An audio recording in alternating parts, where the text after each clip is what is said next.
So this is how I made Ben Murphy's music video, The Edge. That looks so good. Yes, Tango 2-4, copy. Careful to the thing over there, yeah? He will get this even if he has to die.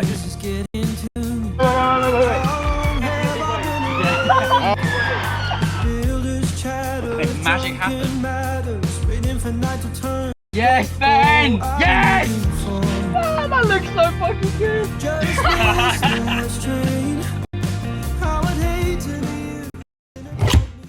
So me and Ben first met in November last year, and we reconvened again earlier this year to shoot his gig at the Courtyard Theatre in London. And from that, he decided to get in touch with me to discuss a potential music video. Now, Ben had a few ideas here and there, but after a few Zoom calls, we got together and we came up with a pretty solid pre-production. So the story behind this video was really to show Ben's emotions, Ben's state of mind, his mentality through a certain space of time. If you listen to the song, you'll kind of get the gist of the storyline. We went very nail on the head with how this video was. So the pre-production had to be really solid. I really had to think about the fact we had 4 actors on set, we had 3 crew, 4 different locations, and we only really had the day to do it.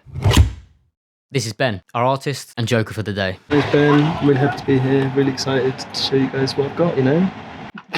So on the crew side, we obviously had myself. I was DOPing and directing the shoot. Then we had Tim, my right-hand man, She-He Visuals. He came in with all the lighting gear, full focus on me that day as well. We then had Jack Morgan on behind the scenes. Now on came the casting. We found ourselves 4 wonderful actors. Cam, Sam, Georgia and Olivia. You guys smashed it. So this is Sam, Ben's best friend in real life. This is Cam. He played Ben's best friend. Smashed it in loads of scenes. Georgia, super talented girl from Brighton. Olivia, really appreciate yours and everyone else's time. So we decided we wanted a best friend's character, a housemate character. And then we also wanted to show a few more friends that never really had an idea of what Ben was really going through.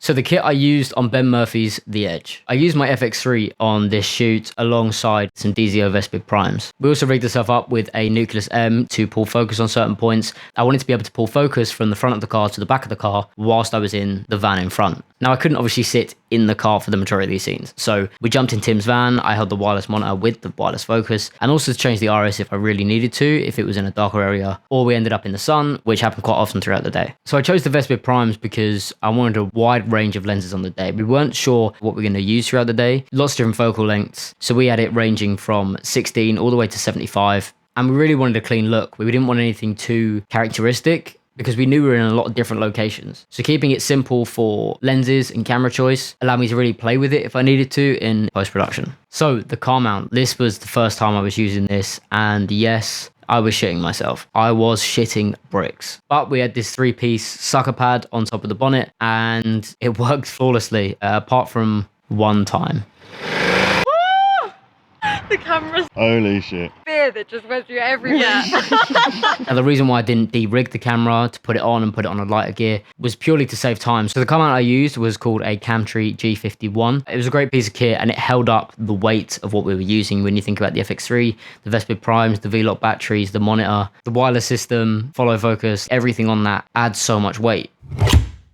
So the story behind this video was really to show Ben's emotions, Ben's state of mind, his mentality through a certain space of time. If you listen to the song, you'll kind of get the gist of the storyline. We went very nail on the head with how this video was.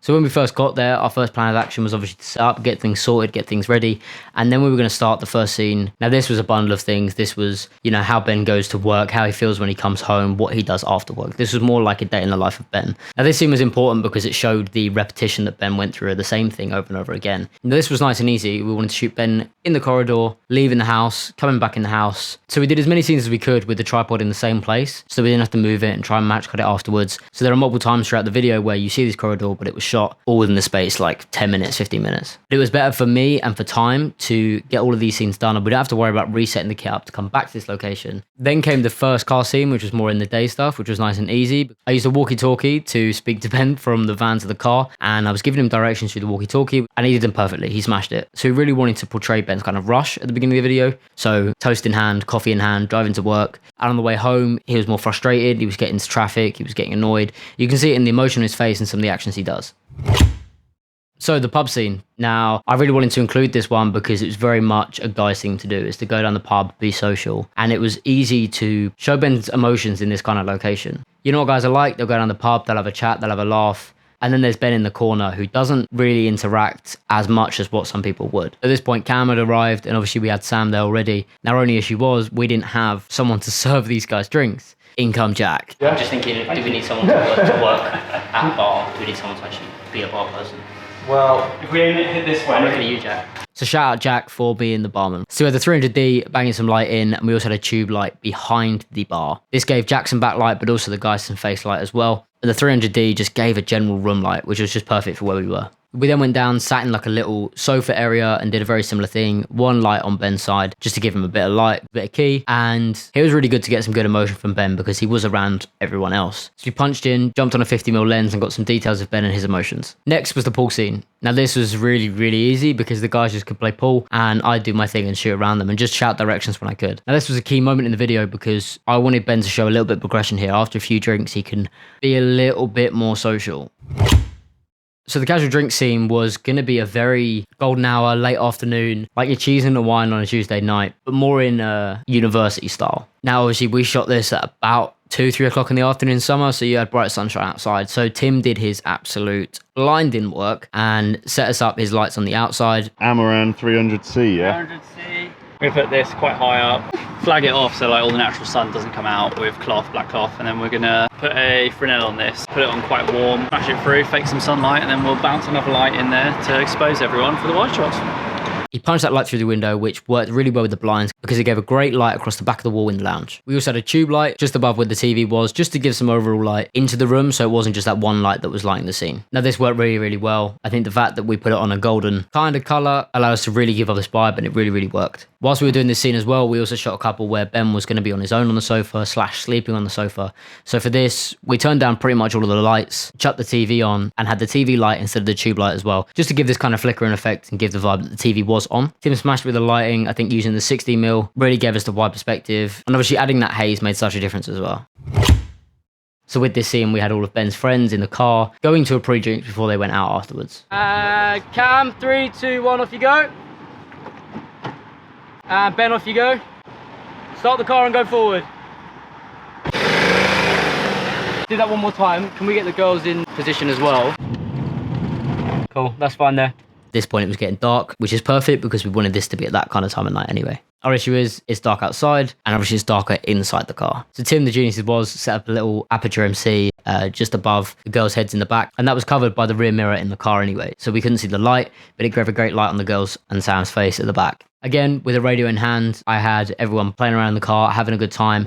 Ben didn't really want to be there, so he was very much looking down, looking out the window, not really interacting with anyone else that's around him. And you can see in the video, everyone else is laughing, having a great time, and he's just not.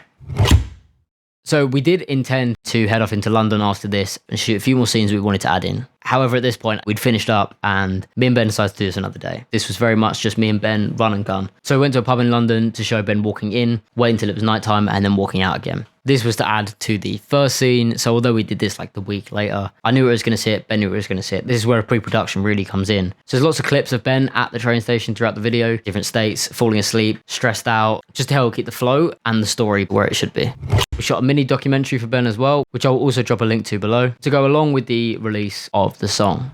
So that is how I shot Ben Murphy's video, The Edge. I really enjoyed this video, so thank you to Ben, thank you to Tim, thank you to Jack, to everyone else who came through on the day, Sam, Cameron, Georgia, Olivia, and shout out to Duelium for the rentals of the kit. Probably one of the best rental houses I've ever used. Super nice guys, the youngest rental house in the UK. I'll leave a link to those guys below as well.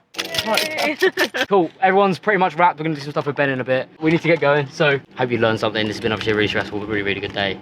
Very, very proud of this. Thank you.